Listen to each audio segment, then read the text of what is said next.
Hello student, class 9 physics. आज शुरू करते हैं आप लोगों का हम जो है 9th का फिजिक्स। तो उसको शुरू करने से पहले हम आपको बताते हैं, आप लोग जानते हैं कि 9th में जो फिजिक्स है आपका वो साइंस के साथ ही है। कहने का मतलब साइंस पढ़ना है। एक जो बुक है साइंस, उसी में हमको जीव विज्ञान, भौतिक विज्ञान और रसायन विज्ञान, ये तीनों जो है हमको एक ही बुक में पढ़ना। अगर समझ में, तो जो भौतिक विज्ञान है यानी फिजिक्स है, उसको हम आज शुरू करते हैं। अब वो जो पहला चैप्टर है उसका वो है गति, बल और कार्य। अब देखिए, ये चैप्टर जो दिया गया है ये अलग अलग बुक में अलग अलग चैप्टर नंबर पर हो सकता है। कहने का मतलब, अगर आप कोई दूसरी बुक लिए हैं तो किसी में 6वां चैप्टर होगा, किसी में 5वां होगा, किसी में 7वां होगा। लेकिन जो फिजिक्स आप में शुरुआत होती है 9th में, वो यही होता है। तो सबसे पहले तो आप जो भी बुक लिए होंगे उस बुक में कहाँ से पढ़ना स्टार्ट करेंगे? फिजिक्स को गति, बल और कार्य से पढ़ना स्टार्ट करेंगे। ये क्या है? आपका फिजिक्स है, क्लास 9th का फिजिक्स। और आप लोग जानते होंगे यूपी बोर्ड का जो सिलेबस है वो 30% कम भी हुआ है। तो आपके 9th का भी सिलेबस 30% कम हुआ है। वो फिजिक्स में भी कम हुआ है और बायो में भी और केमिस्ट्री में भी, तीनों में कम हुआ है, लेस हुआ है। तो जो कम हुआ है वो पढ़ाया नहीं जाएगा। अगर कोई इम्पोर्टेंट लगता है हमको तो वो आपको जरूर बताया जाएगा, जो कि अगर हटा दिया गया है। तो ये चैप्टर हम लोग पढ़ेंगे गति, बल और कार्य, मोशन, फोर्स एंड वर्क। ये तीन टॉपिक हैं एक ही चैप्टर के अंतर्गत, ये तीनों हैं। तो इन तीनों को हम लोग क्या करेंगे? पढ़ेंगे जो है इस फिजिक्स के अध्याय में। तो सबसे पहले आप, जैसे आप वीडियो तो देखेंगे और कॉपी पेन लेकर के बैठेंगे, क्योंकि यहाँ जो परिभाषा या फार्मूला या जो कुछ भी बताया जाता है आपको नोट करने लायक जो रहे वो आप साथ में नोट करते चलेंगे, और अगर देखेंगे वीडियो तो समझ में आएगा। तो फिजिक्स शुरुआत करते हैं आप लोगों का। तो क्या है? सबसे पहले गति है, यानी हमको क्या पढ़ना है? गति के बारे में पढ़ना है। गति क्या होता है? यानी मोशन, इंग्लिश में क्या बोलते हैं? मोशन। तो अब पहले साधारण भाषा में समझते हैं। गति का मतलब है कि जैसे मोशन, कोई चीज चल रहा हो तो क्या कर रहा है? गति कर रहा है। रुका है तो गति नहीं कर रहा है। यही तो कहते हैं। आप चल रहे हैं, कोई वस्तु चल रहा है, कोई कण चल रहा है, कोई जानवर चल रहा है, कोई गाड़ी मोटर चल रहा है, तो वो गति की अवस्था में है। अगर लेकिन नहीं चल रहा है तो वो गति नहीं कर रहा है, यानी विराम की अवस्था में है। यही क्या है? गति है। लेकिन अब उसको हम, ये तो व्यवहारिक भाषा लिखा नहीं जाएगा, लिखने के लिए कुछ हम वैज्ञानिक तरीके से अपने अनुसार परिभाषित करते हुए लिखते हैं। तो जैसे कोई वस्तु जब चलता है, जैसे कोई वस्तु यहाँ स्थिर है, ये कोई वस्तु है जो कि यहाँ स्थिर है, तो ये जब चलेगा जैसे अब चलेगा तो कुछ समय जरूर बीतेगा। जब समय बीतेगा तो कहाँ पहुंचेगा? 1 सेकेंड, 2 सेकेंड, 1 घंटे, जो ये यहाँ पहुंच गया, तो यहाँ पहुंचा, तो ये गति करते हुए यहाँ से यहाँ पहुंचा। ये गति करते हुए यहाँ से यहाँ पहुंचा है। अर्थात जब ये यहाँ था तो इसकी स्थिति यानी पोजीशन जिसको बोलते हैं वो कुछ दूसरा। कुछ समय बाद वो यहाँ पहुंचा तो इसमें क्या बदला? रंग, रूप, आकार थोड़ी ना बदल गया। आप यहाँ से वहां चले गए तो आपके अंदर कुछ बदलाव हुआ? कोई बदलाव आपके अंदर कोई बदलाव नहीं होगा, लेकिन आपके सापेक्ष बदलाव हो रहा है, स्थिति में बदलाव हो रहा है। आप यहाँ जमीन पर यहाँ खड़े थे, अब जमीन की दूसरे जगह पे खड़े हैं। अगर आप यहाँ से यहाँ गए तो आपके अंदर कोई परिवर्तन नहीं हुआ है, लेकिन आपकी स्थिति में परिवर्तन हुआ है। और स्थिति में परिवर्तन कब हुआ है? समय बीतने पर हुआ है। अगर कुछ समय ना बीता होता तो आप जहां खड़े हैं वहीं खड़े रहेंगे, और थोड़ा समय जैसे बीतेगा तो आप यहाँ पहुंच गए। इसका मतलब समय बीतने के साथ क्या बदलाव आया आप में? आपकी केवल और केवल स्थिति में बदलाव आया, यानी पोजीशन में बदलाव आया, आपके अंदर बदलाव नहीं आया है।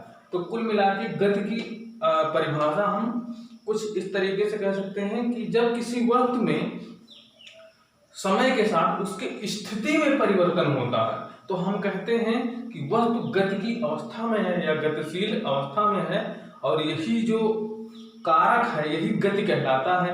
या जो हम पहली लाइन बोले हैं उतना लिखेंगे तब भी गति की परिभाषा को हम डिफाइन कर सकते हैं। तो यही है गति। सबसे पहले वो तो व्यवहारिक भाषा में आप समझ लिए, लेकिन जो परिभाषा यहाँ हमने लिखा है उसको भी समझने के लिए हम ये छोटा सा एग्जाम्पल दिए, यानी कि जब कोई वस्तु गतिमान होता है तो उसकी स्थिति में परिवर्तन होता है। तो हम कह सकते हैं यदि समय के साथ किसी वस्तु की स्थिति में परिवर्तन होता है तो हम कहते हैं कि वस्तु क्या है, गतिमान अवस्था में है।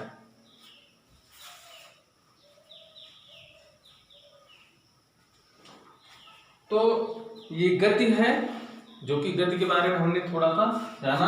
अब आप इसका एग्जाम्पल लिख सकते हैं, सड़क पर चलता हुआ आदमी, गति करता हुआ गाड़ी मोटर, या कोई कीड़ा मकोड़ा जानवर जो कुछ भी है चलता रहे, मतलब समय के साथ उसकी स्थिति में परिवर्तन होता रहे तो वो क्या होगा, वो गति की अवस्था में कहा जाएगा। यही है गति। तो परिभाषा आप नोट करेंगे, लिखेंगे, यही आप अपने मन से बनाकर लिखना चाहते हैं तो वो भी लिख सकते हैं।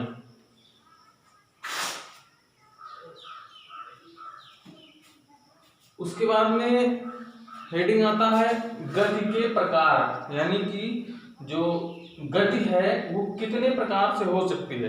वैसे तो बहुत प्रकार से गति को हम डिफाइन कर सकते हैं, बांट सकते हैं कई भागों में, लेकिन मुख्य रूप से हमने 5 भागों में गति को बांटा है। यानी कि वस्तु की स्थिति में समय के साथ परिवर्तन होता है तो वो 5 प्रकार से उसकी स्थिति में परिवर्तन हो सकता है। यानी कि गति के कितने प्रकार हो सकते हैं, मुख्यतः 5 प्रकार हो सकते हैं। सबसे पहला है रेखीय गति, इंग्लिश में इसको बोलते हैं लीनियर मोशन।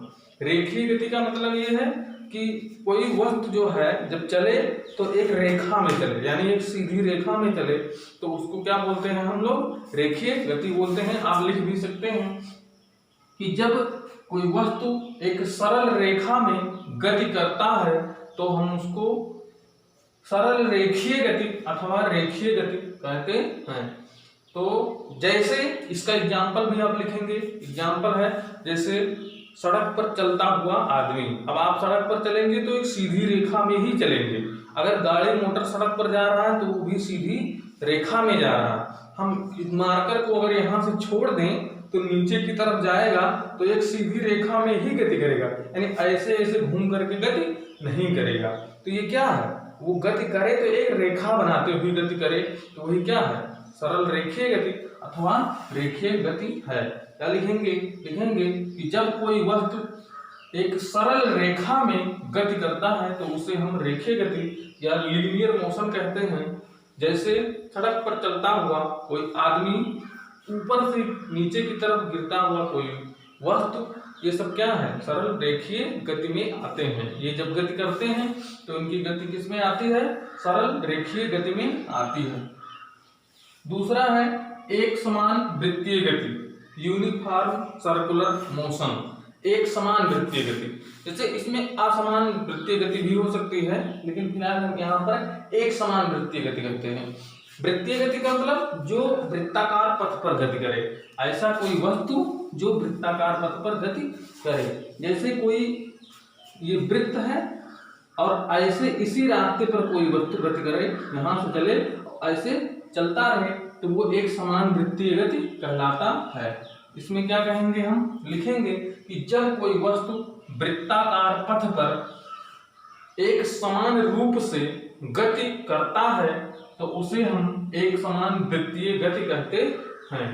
तो अब देखिए वृत्ताकार पथ है और इस पर कोई वस्तु यहाँ ऐसे ऐसे चल रहा है, तो ये एक समान वृत्तीय गति है। आई बात समझ में। अब इसका एग्जाम्पल आप ले सकते हैं, यदि कोई आप भी ऐसे कोई किसी वस्तु को दौड़ाते हैं ऐसे एक समान रूप से, तो एक समान में, और इसमें ले सकते हैं पृथ्वी की गति, यानी पृथ्वी की सूर्य के चारों तरफ की गति जो होगी वो वृत्ताकार पथ की गति में ही आता है, एक समान वृत्ताकार गति में ही आता है। यानी कि जो सूर्य के, हम लोग जानते हैं कि सूर्य के चारों ओर पृथ्वी क्या करती है, घूमती है, लेकिन फिलहाल वो एकदम वृत्ताकार पथ नहीं होता है, लेकिन हम लोग मान लेते हैं कि वृत्ताकार पथ ही है। हम बता देते हैं कि जैसे यहाँ सूर्य स्थित है तो जो पृथ्वी इसके चारों ओर घूमती है वो ऐसे है पथ, ऐसे मतलब एक पूरा जो पृथ्वी के चलने का रास्ता है, ये जो है अर्थ है पृथ्वी के चलने का जो रास्ता है वो एकदम ऐसे गोल नहीं है, मतलब वृत्ताकार टाइप में नहीं है, ये दीर्घ वृत्ताकार पथ में है। कहने का मतलब इसको वृत्त बोलते हैं, ये दीर्घ वृत्त है। इसको अगर थोड़ा सा दबा दें वृत्त को तो ये क्या बन जाता है, दीर्घ वृत्त। तो इसका जो पृथ्वी के चारों तरफ चलने का जो रास्ता है वो ऐसे है, मतलब वो ऐसे गति करता है। तो क्या गति करता है, पृथ्वी सूर्य के चारों ओर। लेकिन फिर भी हम उसको जो ग्रहों की गति है सूर्य के चारों ओर की, वो क्या है, एक समान वृत्तीय गति में ही आती है। तो वो एक समान वृत्तीय गति हो गई। क्या लिखे थे हम, लिखे थे जब कोई वस्तु वृत्ताकार पथ पर गति करता है तो उसे हम एक समान वृत्तीय गति कहते हैं। एग्जाम्पल में लिखेंगे कि जैसे सूर्य के चारों ओर पृथ्वी की गति या अन्य ग्रहों की गति। तीसरा है अनियमित गति, इसको इंग्लिश में बोलते हैं रैंडम मोशन। अनियमित गति यानी कि अनियमित रहे, कोई नियमित रूप से ये गति ना करे। जैसे कोई वस्तु ऐसे जा रहा है, इधर चला गया, इधर चला गया, इधर चला गया, इधर चला गया, ऐसे मतलब ऊपर चला गया, नीचे चला गया, इधर चला गया, उधर चला गया, मतलब कुछ कहा नहीं जा सकता कि वो वृत्त बना एक रेखा में जा रहा है, कि वृत्त बना रहा है, कि ऐसे ऐसे जा रहा है, इतना कुछ नहीं कहा जा सकता। एक तरह इधर गया, थोड़े समय बाद इधर गया, थोड़े समय बाद इधर गया, थोड़े समय बाद ऊपर उठ गया, फिर नीचे गया। तो ये क्या है, ये अनियमित गति है। इंग्लिश में इसको रैंडम मोशन कहते हैं। इसको क्या लिखेंगे, अनियमित गति में हम लिखेंगे कि जब कोई वस्तु की स्थिति समय के साथ निरंतर बदलती रहती है। यानी कि अनियमित गति में जब किसी वस्तु की स्थिति समय के साथ निरंतर बदलती रहे तो वो क्या कहलाएगा, अनियमित गति में आता है। इसमें सबसे एग्जाम्पल देने के लिए हम सब लोग सबसे पहले कीड़े मकोड़ों की गति, जो उड़ने वाले कीट पतंगे हैं उनकी गति लेते हैं। अब कुछ पता नहीं है कि एकदम सीधे जाएंगे कि इधर जाएंगे, थोड़ी दूर इधर गए, इधर गए, इधर गए, उधर गए। तो ये कीट पतंगों की गति जो होती है अनियमित गति में आती है या रैंडम मोशन कहते हैं। अनियमित गति में क्या लिखेंगे, जब कोई वस्तु की स्थिति में समय के साथ निरंतर परिवर्तन होता रहता है तो ये क्या कहलाते हैं, रैंडम गति कहलाते हैं या अनियमित गति कहलाते हैं। चौथा है आपका दोलनी गति, ऑस्किलेटरी मोशन जिसको बोलते हैं, ऑस्किलेटरी मोशन, दोलनी गति, दोलनीय गति या दोलनी गति भी कहते हैं। इसी को कंपन गति भी कह सकते हैं, कंपन गति या काल्पनिक गति भी कह सकते हैं। तो ऑस्किलेटरी मोशन मतलब दोलन करे, यानी कि कोई ऐसा भी एग्जाम्पल होता है गति करने की कि जैसे कोई वस्तु यहाँ है, इधर जाए फिर इधर जाए, मतलब यहाँ से यहाँ जाए फिर यहीं आए, फिर यहाँ इधर जाए फिर जाए। ऐसे कहने का मतलब अपने रास्ते को वो समय के साथ क्या करे, रिपीट करे, वो क्या कहलाता है, दोलनी गति कहलाता है। लिखेंगे कैसे, लिखेंगे कि जब कोई वस्तु की स्थिति या जब कोई वस्तु समय के साथ अपने पथ को दोहराता रहता है तो वो क्या कहलाता है, दोलनी गति कहलाता है। जब कोई वस्तु, जैसे एग्जाम्पल देते हैं झूले का, झूला क्या है, एक बार झूला झूल दिए तो ऐसे ऐसे करता रहता है ना, ऐसे ऐसे कर रहा है, तो क्या कर रहा है, अपने पथ को जो है दोहरा रहा है। रास्ते पर झूला ऐसे गया तो ऐसे जाएगा ना, घूम करके इधर उधर थोड़ी ना जाएगा। तो जो झूले की गति है वो दोलनी गति में आती है। अच्छा, कोई चीज जब कंपन करता है तो एक बार ऐसे हिला दिए तो ऐसे ऐसे ऐसे ऐसे थोड़ी देर तक हिलता रहता है, कंपन करता है, तो वो भी तो दोलनी गति में हो, वो भी अपने रास्ते को ही रिपीट कर रहा है। जब कोई चीज कंपन करता है, सरल लोलक होता है एक, पढ़े होंगे आप लोग सरल लोलक, मतलब उसको बांध देते हैं ऊपर डोरी से, यहाँ कोई सामान होता है ऐसे कर देते हैं तो ऐसे ऐसे घूमता रहता है, उसी को सरल लोलक कहते हैं। तो वो भी दोलनी गति होता है, बात समझ में। तो दोलनी गति क्या होता है, दोलनी गति होता है कि जब कोई वस्तु अपने पथ को समय के साथ दोहराता है तो किस गति में आता है? दोलनीय गति में आता है। जैसे झूले की गति, जब झूला झूलते हैं आप तो किस में आता है? दोलनीय गति में आता है। और क्या बताया? सरल लोलक की गति, सरल लोलक बोलते हैं इसको हम लोग, जो है प्रैक्टिकल करते हैं उसको, तो उसको सरल लोलक की गति बोलते हैं। तो ये क्या हो गया? दोलनीय गति हो गया। परिभाषा आप लिखते चलेंगे, हम एक बार व्यवहारिक परिभाषा बताते हैं, एक बार लिखने वाला बताते हैं, तो आप लिखने वाला नोट कर सकते हैं, प्लस एग्जाम्पल भी नोट करते चलेंगे। उसके बाद में है घूर्णन गति, रोटेटरी मोशन जिसको बोलते हैं घूर्णन गति। घूर्णन गति और एक समान वृत्त की गति में अंतर है। घूर्णन गति का मतलब ऐसे जैसे कोई वस्तु जो है घूमे, जैसे ऐसे है ये, तो ये घूम रहा है, ये वृत्ताकार पथ में थोड़ी ना घूम रहा है, ऐसे देखो घूम रहा है। जैसे धुरी होता है ना, धुरी जो पहिया में धुरी लगा होता है ना, वो घूर्णन करता है ना, ऐसे घूमता है। घूर्णन मतलब घूमना ही होता है, लेकिन वो ऐसे घूम रहा है, तो वो क्या होता है? घूर्णन गति कहलाता है। तो जैसे और क्या हो सकता है? लट्टू को नचा देते हैं ना, तो लट्टू अपने कीले पे ऐसे रुका है, ऐसे घूम रहा है, तो वो क्या होता है? घूर्णन गति में आता है। तो इसको भी हम लिख सकते हैं घूर्णन गति। जब कोई वस्तु जो है अपने अक्ष पर, अक्ष ही तो है, अक्ष पर घूमता रहता है, तो उसको क्या कहते हैं हम लोग? घूर्णन गति कहते हैं या रोटेटरी मोशन कहते हैं। तो ये घूर्णन गति में आता है। जैसे लट्टू की गति का एग्जाम्पल लिखेंगे, तो ये गति के बारे में हमने थोड़ा सा आपको बताया। सबसे पहले गति में क्या होता है? गति में केवल वस्तु की स्थिति में समय के साथ परिवर्तन होता है, तो ये क्या कहलाता है? वस्तु जो है गतिमान अवस्था में होता है। गति के मुख्यतः 5 प्रकार: रेखीय गति, एक समान वृत्तीय गति, अनियमित गति, दोलनीय गति और घूर्णन गति, ये सब हैं। इसको परिभाषा भी बताया हमने और एग्जाम्पल भी बताया है, आप इसको नोट भी करेंगे। तो इतना है। अब इसके बाद हम थोड़ा सा एक छोटा सा हेडिंग और बताते हैं, थोड़ा सा समझने के लिए। जैसे हम गति कर रहे हैं ना, तो किसी अन्य प्रेक्षक जिसको कहते हैं ना, जैसे आप यहाँ हैं, आप क्या मानते हैं कि पृथ्वी गति कर रही है? थोड़ा सा गति के बारे में हम थोड़ा सा और समझाते हैं कुछ चीजें। जैसे आप पृथ्वी पर हैं, कहते हो कि पृथ्वी सूर्य की चारों ओर घूम रही है, क्या तुमको लग रहा है कि पृथ्वी घूम रही है? तुम्हारे सापेक्ष जो पृथ्वी है वो स्थिर है। पृथ्वी तो घूम तो रही है, लेकिन तुम्हारे सापेक्ष क्या है? स्थिर है। तो पृथ्वी जो है वो तुम्हारे सापेक्ष स्थिर है। जैसे हम वो पढ़ाना नोट नहीं करना है, थोड़ा सा समझ लेंगे। क्या बोलते हैं इसको? गति की सापेक्षता, यानी गति का जो निर्धारण होता है वो किसी बिंदु के सापेक्ष किया जाता है। गति की सापेक्षता, रिलेटिविटी ऑफ मोशन जिसको बोलते हैं, यानी सापेक्ष लेकर के। जैसे हम एक छोटा सा एग्जांपल देते हैं। आप ट्रेन में बैठे हैं, आपके सामने एक आदमी बैठा, ठीक, आप हैं, आपके सामने एक ट्रेन में आदमी बैठा, ट्रेन चल रहा है, और फिर एक बाहर आदमी खड़ा हुआ है। एक आदमी क्या बाहर खड़ा हुआ। अब तीनों लोगों को लेते हैं। आप देखेंगे कि जो आपके साथ ट्रेन में बैठा है वो स्थिर है। ट्रेन तो चल रही है ना, तो आप भी तो चल रहे हैं, वो आपके साथ जो आदमी बैठा है वो भी तो चल रहा है।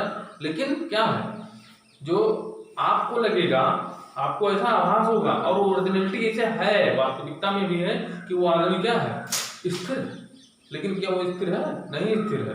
कब नहीं स्थिर है? अगर बाहर से देखा जाए तब। अब जो बाहर आदमी खड़ा है वो देखेगा कि आप दोनों गतिमान हो ना, लेकिन आपको क्या लग रहा है? आपको लग रहा है कि जो है बाहर जो हमारे साथ आदमी बैठा है वो स्थिर है। तो कहने का मतलब ये है, ऐसे पृथ्वी का ले लेते हैं। पृथ्वी पर आप हैं, आप चल रहे हैं, लेकिन पृथ्वी को स्थिर मान रहे हैं। कोई अंतरिक्ष से ऊपर से आपको देख रहा है, तो आप भी गतिमान है और पृथ्वी भी गतिमान है। आई बात समझ में? तो कहने का मतलब है जो गति का निर्धारण होता है वो सापेक्ष, किसी बिंदु के सापेक्ष मानकर किया जाता है। ध्यान से अगर समझे होंगे तो ये समझ में आया होगा। जैसे कि हमने ट्रेन का एग्जाम्पल लेकर के बताया है। तो यही चीज है, क्या होता है, गति की सापेक्षता होता है। यानी कि कोई वस्तु अगर गतिमान है तो किसी अन्य वस्तु के सापेक्ष ही कह सकते हैं कि वो गतिमान है। जैसा कि हम लोग पृथ्वी पर हैं लेकिन हमको लगता नहीं है, क्योंकि हम लोग पृथ्वी पर ऑलरेडी हैं। भले पृथ्वी गतिमान है तो हम भी तो गतिमान हैं। आप रुके हैं, ऐसे खड़े हैं तो गतिमान है ना, लेकिन पृथ्वी पर अन्य जो आदमी खड़ा है उसके लिए गतिमान नहीं है।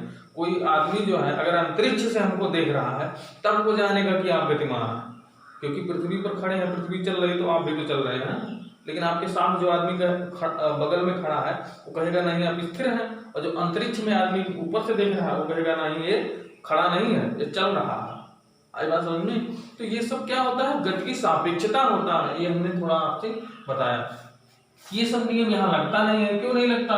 क्योंकि हम गाड़ी मोटर दौड़ाएंगे तो पृथ्वी पे न दौड़ाएंगे, दूसरे ग्रह पे और इस ग्रह पे थोड़ी ना तुलना करेंगे। दौड़ेंगे, वृत्ताकार लट्टू नचाएंगे, जो कुछ भी करेंगे पृथ्वी पर करेंगे।